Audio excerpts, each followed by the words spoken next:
Hello students, welcome to Edubo Classes by Pranjal YouTube channel and statistic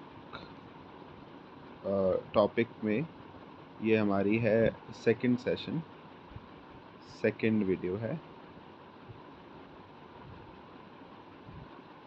ठीक है, तो इस वीडियो में आप क्या सीखेंगे? इस वीडियो में आप और ज़्यादा जो बेसिक टर्मिनोलॉजी है, जैसे लास्ट क्लास में हमने डेटा के बारे में सीखा था, इस क्लास में हम सीखेंगे फ्रीक्वेंसी के बारे में। फ्रीक्वेंसी होती क्या है, फ्रीक्वेंसी होती क्या है, किस किस टाइप की फ्रीक्वेंसी होती है, बेसिक बातें सीखेंगे। और बेसिकली अगर फ्रीक्वेंसी की बात करूं तो नंबर ऑफ़ ऑब्जर्वेशंस अगर मैं बोलना चाहूं कि एक ऑब्जर्वेशन कितनी बार हो रही है, तो number of times an observation occurs in a given data, यानी कि एक पर्टिकुलर डेटा के अंदर कितनी बार कोई ऑब्जर्वेशन हो रही है, उसको मैं क्या बोलूँगा? फ्रीक्वेंसी।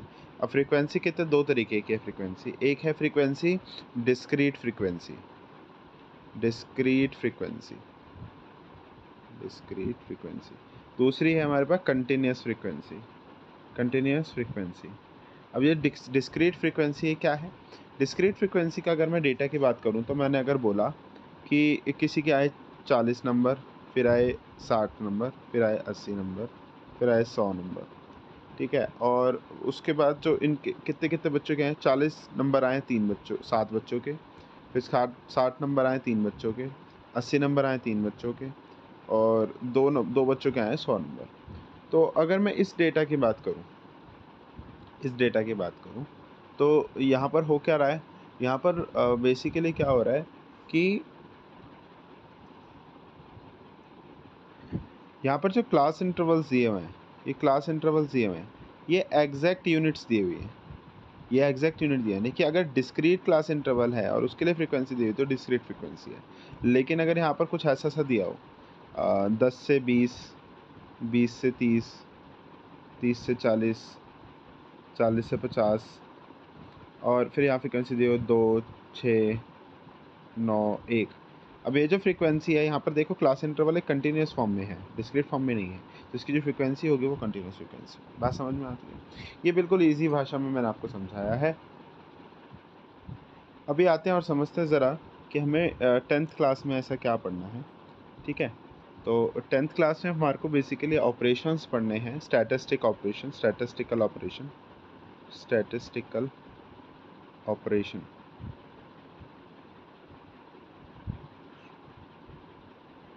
ठीक है, स्टैटिस्टिकल ऑपरेशन में पहला जो ऑपरेशन आता है वो आता है मीन, उसके बाद आता है मॉड, फिर आता है मीडियन। तो इसका मतलब समझते हैं आगे। तो मीन का अगर मैं मतलब समझना चाहूँ तो मीन क्या है? मीन एक एवरेज ऑफ ऑब्जर्वेशन को रिप्रेजेंट करता है, एवरेज ऑफ ऑब्जर्वेशन को रिप्रेजेंट करता है, ऑब्जर्वेशन को रिप्रेजेंट करता है। मॉड क्या? Mod basically most frequent value को रिप्रेजेंट करता है, मोस्ट फ्रीक्वेंट वैल्यू को रिप्रेजेंट करता है। मीडियन मोस्ट मिडल वैल्यू को, मोस्ट मिडल वैल्यू को रिप्रेजेंट करता है। ठीक है, इसको और डिटेल में समझते हैं बारी बारी से। आज सिर्फ मीन डिस्कस करेंगे, नेक्स्ट क्लास में फिर मॉड, फिर उसके बाद मीडियन, फिर एक एम्पेरिकल फार्मूला है और मेन फार्मूला बेसिकली वही है, तो उससे रिलेटेड कुछ क्वेश्चंस डिस्कस करेंगे। चलते हैं आगे।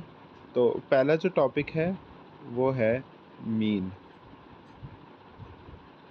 तो अगर मैं मीन की बात करूं तो मीन क्या होता है? मीन होता है एवरेज ऑफ ऑब्जर्वेशन।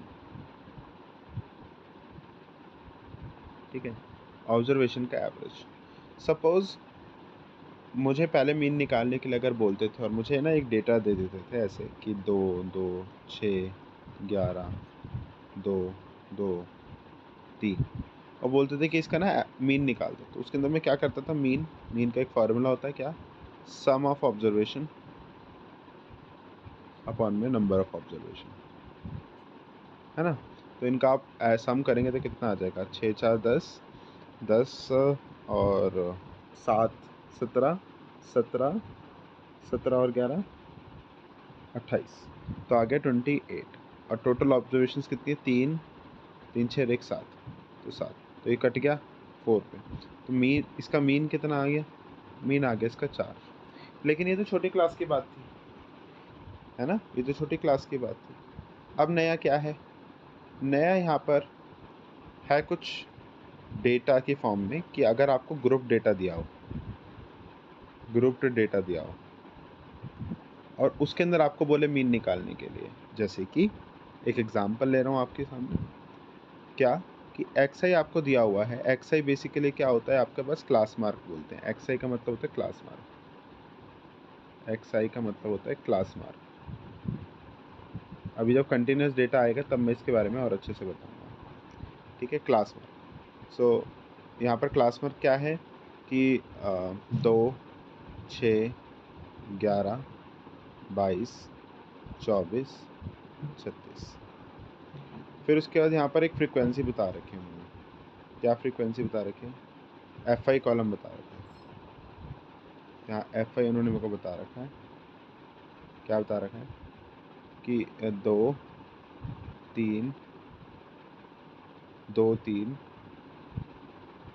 1 1, ये फ्रीक्वेंसी बता रखी है। तो अभी इस डेटा के अंदर मैं मीन कैसे निकालूं? तो मीन निकालने के लिए हमारे पास एक तीन फार्मूले हैं बेसिकली। तो मीन के लिए हमारे पास 3 तरीके हैं। पहला है डायरेक्ट मेथड, दूसरा है अज्यूम्ड मीन मेथड,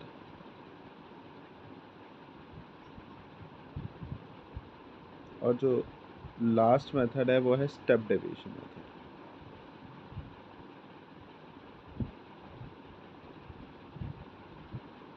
ठीक है, स्टेप डेविएशन मेथड हमें नहीं करना, हमें सिर्फ ये दोनों मेथड करने हैं, डायरेक्ट मेथड और अज्यूम्ड मीन मेथड। तो बारी बारी से सबको समझते हैं। तो हम पिछले वाले जो क्वेश्चन को, इस वाले क्वेश्चन को हम करते हैं डायरेक्ट मेथड से। तो डायरेक्ट मेथड का फॉर्मूला क्या होता है? मीन को हम x बार से डिनोट करते हैं और इसका फॉर्मूला होता है डायरेक्ट मेथड में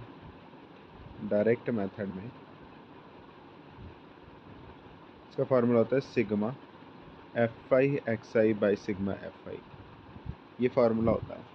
तो बेसिकली मुझे अभी सिग्मा क्या है? सिग्मा का मतलब होता है सम। सिग्मा का मतलब होता है सम। सिग्मा मीन्स सम, ठीक है। सिग्मा का मतलब होता है सम, ठीक है। तो बेसिकली मुझे FI XI का सम चाहिए और FI का सम चाहिए। तो जब FI का सम करूँगा तो FI का सम तो ये हो गया। तो करते ज़रा, 3 2 5 3 2 5 5 5 10 और 2 12, 12 हो गया ये। तो सिग्मा FI कितना आया मेरे पास? 12। अब उसके बाद मेरे को निकालना है यहाँ पर FI XI। अब FI XI कैसे निकलेगा? इन दोनों को मल्टीप्लाई करके। तो मल्टीप्लाई करते हैं, 2 के जो हर एंट्री के कॉरस्पॉन्डिंग टर्म उनको मल्टीप्लाई करेंगे। तो 2 2 ज़ा 4, 6 3 ज़ा 18, 11 2 ज़ा 22, 22 3 ज़ा 66, 24 1 ज़ा 24, 36 1 ज़ा 36। अब इसका आप सम करेंगे तो आपके पास आ जाएगा सिग्मा FI XI। तो सिग्मा FI XI इस केस में आपके पास कितना आएगा? कैलकुलेट कीजिए। 170, तो आ जाएगा आपके पास 170। तो आप जब वैल्यू निकालेंगे यहाँ पर, तो सिग्मा FI XI कितना हो गया? 170। सिग्मा FI इज 12, इसको आप डिवाइड करेंगे, आपके पास वैल्यू आ जाएगी कटने के बाद 14.17, ठीक है। तो ये आपका मीन आ, यानी कि ये एक एवरेज वैल्यू है आपके लिए, ठीक है। आगे चलते हैं और सीखते हैं जो अगला मेथड है हमारे पास, that is assumed mean method. Assumed mean method समझने से पहले हमें डायरेक्ट मेथड के कुछ एग्जांपल और कर लेने चाहिए ताकि हमारे बात जो है दिमाग में आ जाए अच्छे से। तो एक डेटा और ले लेता हूँ मैं, है ना। सपोज़ क्वेश्चन ने मुझे बोला कि क्लास इंटरवल आपको दी हुई है 0 से 10, 10 से 20, 20 से 30, 30 से 40, और इसके अंदर आपको फ्रीक्वेंसी दी हुई है, FI दिया हुआ है कितना? 5 2 4 1, 5 5 2 4 1। तो अब इसके अंदर मेरे को डायरेक्ट मेथड से निकालना है। क्वेश्चन ने बोला हुआ है कि do the calculate mean, question है calculate mean using direct method.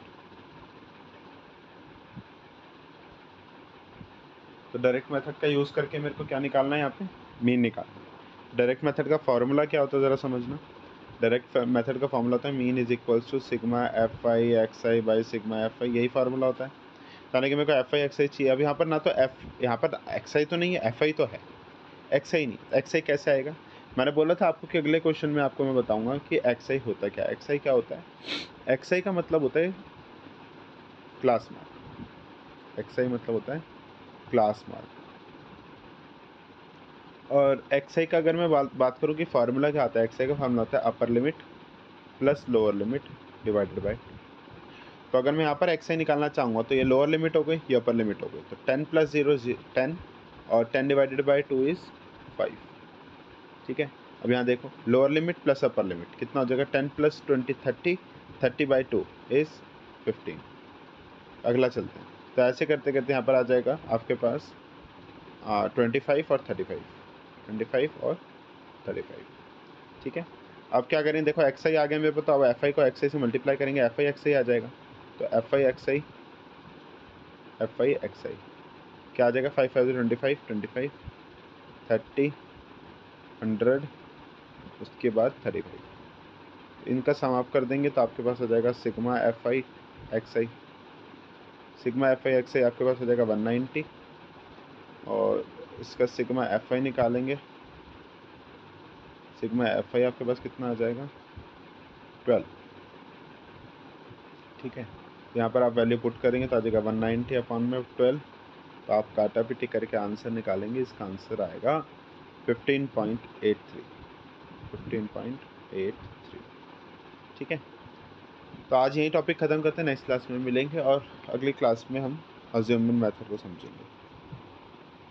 Thank you for watching and if you find value from this video then please hit like and subscribe the channel. Thank you very much.